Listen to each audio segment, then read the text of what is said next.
host the enemy's leadership by night, collect checks from Washington in between. That was the entire Pakistani playbook for 2 decades. This is the exact moment the Russians decided to walk in. So where does that leave India? In about the best possible seat in the house without having to lift a finger.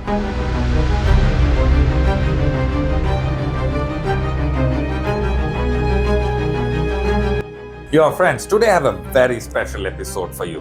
When I was younger, I used to live in a place called Jangpura in New Delhi. And my neighbor was an Afghan kid. His name was Maiwan. Great guy. Loud, warm, fiercely loyal, not occasionally actually, really wild guy. The kind of guy who would feed you and fight you in the same afternoon. We hung out a lot. In fact, the whole neighborhood is pretty much today a mini Afghanistan, and it has been for years. And in fact, if you're ever in New Delhi, I highly recommend you go check out the place. Great ambiance, even better food. I bring him up because everything I'm about to tell you, I first heard the pieces of it from him years before it became a headline. So here's the headline version for everyone else.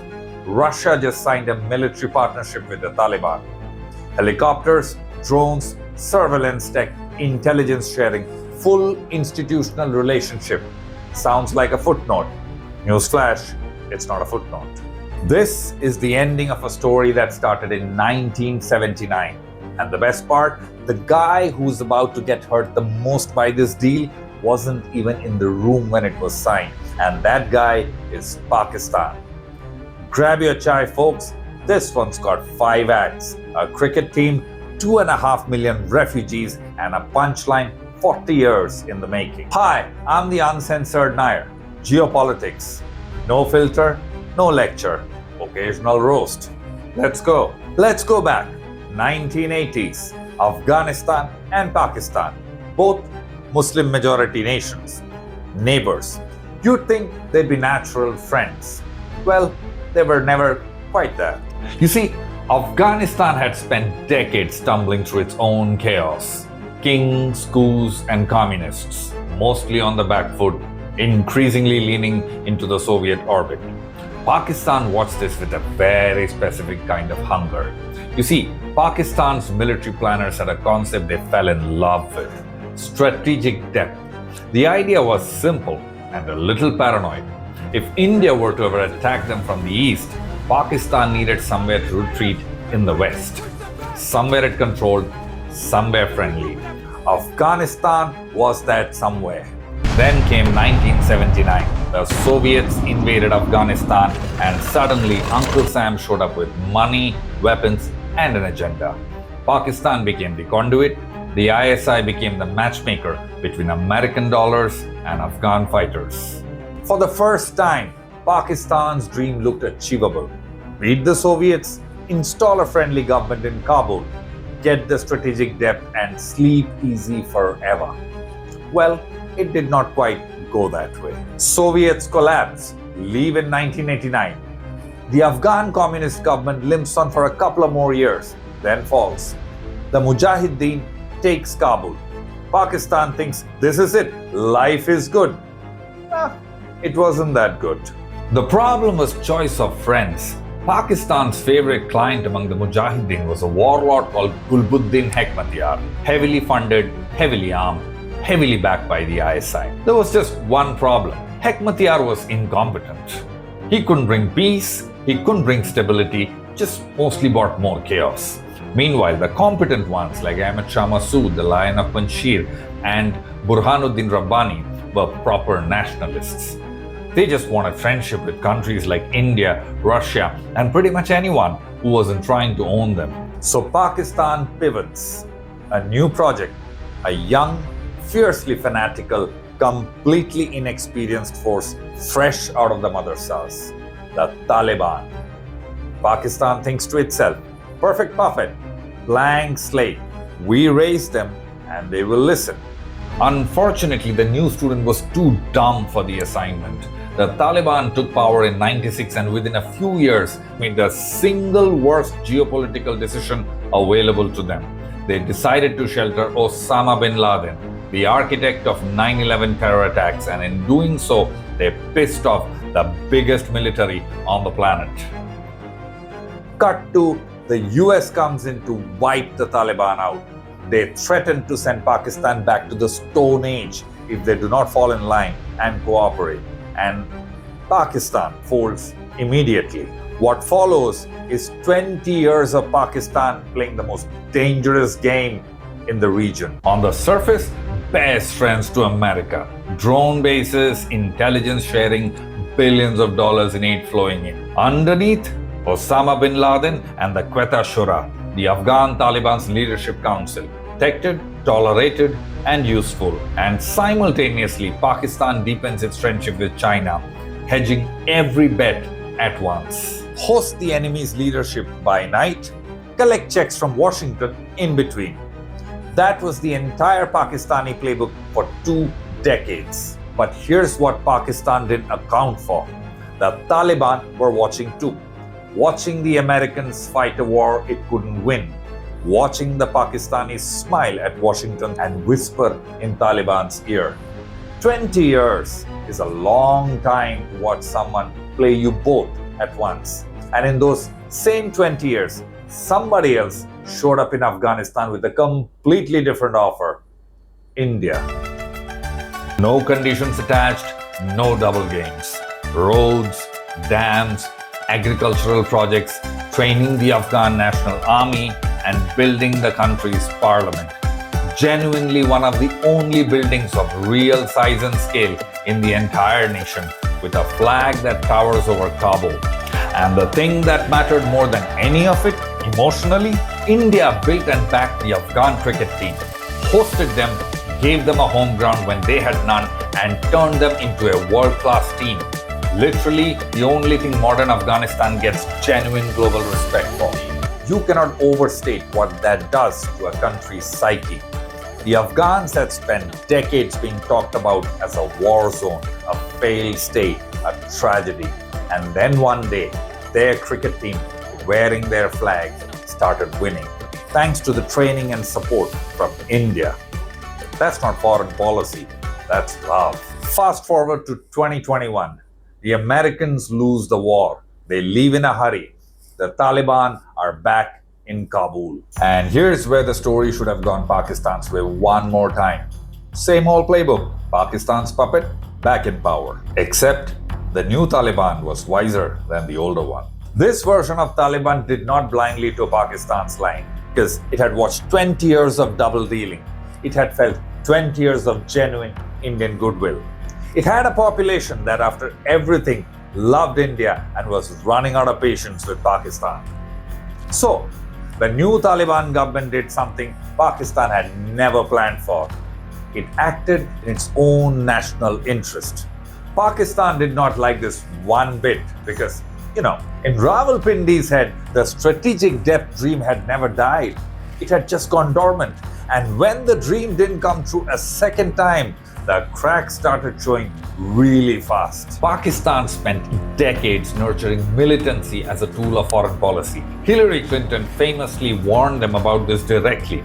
She said, "You can't keep snakes in your backyard and expect them to only bite your neighbors."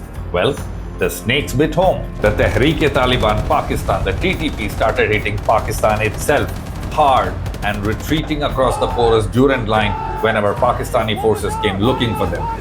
Pakistan accused Afghans of harboring and supporting terrorists, especially the TTP. Here's the honest answer. It's not really complicity. Well, it's also not really incapacity. It's something closer to won't than can't. You see, the TTP fighters aren't foreign infiltrators to the Afghan Taliban. They're brothers from the same jihad, sharing the same tribal networks, family ties, and 20 years of fighting Americans side by side. Cracking down on them means turning your weapon on your own blood for the benefit of the same Pakistan that ran a double game on you for 2 decades. So the Pakistanis watched TTP get stronger, watched their attacks rise, and over time the story in Islamabad's head shifted from Afghans are not careful enough to Afghans are actively helping our enemies. Now, whether that's fully true or not does not matter, because Pakistan's response was not subtle. Since 2023, Pakistan has expelled 2.4 million Afghan refugees. People, not statistics. Families who had lived in Pakistan for decades. People who owned homes, businesses, built entire lives, thrown out almost overnight. That kind of wound does not exactly heal in a new cycle.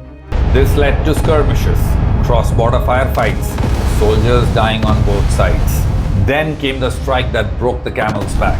Pakistan's Air Force hit targets inside Afghanistan, including a drug rehab center with reported casualties in the hundreds. Pakistan did not apologize, did not pause, continued military operations like nothing had happened. You can debate the legality, you can debate the intelligence behind the target. What you cannot debate is the result. An entire population that already leaned towards India and away from Pakistan just got handed the final reason to stop pretending otherwise. Afghans today, broadly speaking, love India and dislike Pakistan. And the Taliban government, in the clearest possible signal, has invited India back, requested India to finish stalled infrastructure projects, actively encourage the cricket diplomacy to continue and grow. Pakistan spent 40 years trying to own Afghanistan's loyalty. India spent 20 years quietly earning it. The scorecard as of 2026 is not even close. This is the exact moment the Russians decided to walk in. So think about what Russia is looking at. A government that is internationally isolated, desperate for legitimacy, financially starved, and currently being bombed by its old patron. In other words, exactly the kind of partner Russia loves, weak and dependent.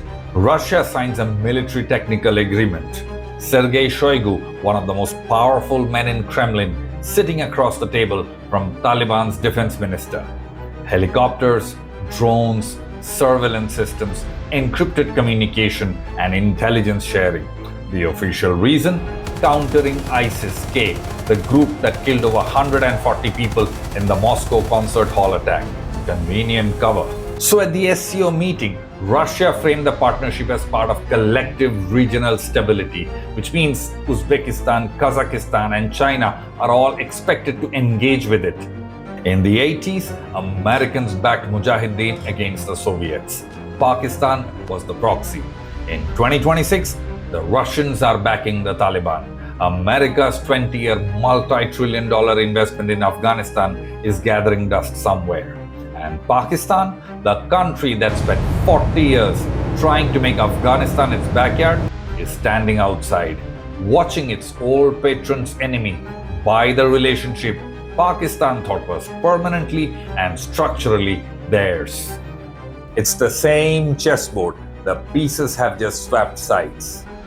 The US paid the highest price in blood and treasure trying to shape the outcome of Afghanistan.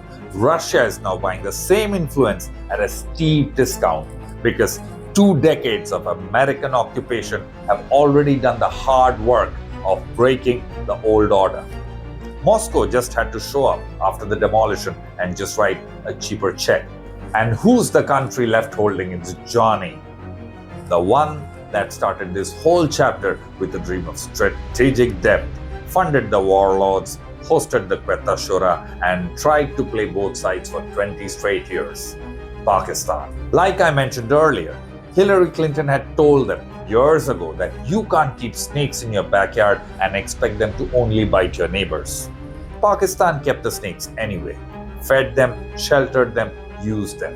The snakes are home now, and the neighborhood's new landlord speaks Russian. So where does that leave India? In about the best possible seat in the house without having to lift a finger. India never needed to fight Pakistan in Afghanistan. India just needed to keep building roads, dams, and a cricket team. Quietly, patiently, without conditions for 20 years. While Pakistan was busy playing double games and getting bombs back by the snakes it fed, India was busy being the only foreign power Afghans had genuine reason to trust. Now Russia, India's oldest most reliable defense partner is becoming Taliban's new patron. And China is reinforcing the arrangement through the SCO. Pakistan, the country that invented strategic depth, is watching the actual depth get built by everyone except itself. One note of real caution, because I don't believe in chest thumping without nuance. The same Russian surveillance and biometric systems flowing into Afghanistan could, over time, build an intelligence network that serves Russian and Chinese interests more than Indian ones. India's goodwill in Kabul is real, but it is not by itself controlled. So the situation is worth watching closely, just not celebrating. But the headline stands. Pakistan spent 40 years trying to own Afghanistan, built nothing it could keep. India spent 20 years trying to help Afghanistan, built a parliament, a cricket team, and a friendship that is now outlasting anything and everything Pakistan ever engineered. I'm the uncensored Nair, and if this one made you see the pact problem differently, like, subscribe, and hit the bell button. Tell me in the comments, should we go deeper on the Russia-Taliban military deal, or should we look at the China-Pakistan reaction to all of this? Because trust me, Beijing's not exactly thrilled right now. Your call, let me know. I'll see you next week. Until then, namaskaram.